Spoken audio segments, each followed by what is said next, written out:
চরমোনাই বাৎসরিক মাহফিলে free mask বিতরণ কার্যক্রম চলতেছে আয়োজনে বাংলাদেশ পাওয়ার টেকনোলজি লিমিটেড। চরমোনাই বাৎসরিক মাহফিল অগ্রহায়ণ এর উপলক্ষে মুজাহিদদের মাঝে ফ্রি মাস্ক বিতরণ চলিতেছে। চরমোনাই বাৎসরিক মাহফিল অগ্রহায়ণ এর মুজাহিদদের জন্য ফ্রি মাস্ক বিতরণ কার্যক্রম চলতেছে আয়োজনে বাংলাদেশ পাওয়ার টেকনোলজি লিমিটেড।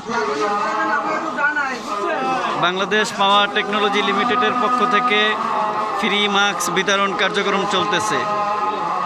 চরমোনাই বাৎসরিক মাহফিলে আগত মুজাহিদদের জন্য ফ্রি মাস্ক বিতরণ কার্যক্রম চলতেছে আয়োজনে বাংলাদেশ পাওয়ার টেকনোলজি লিমিটেড।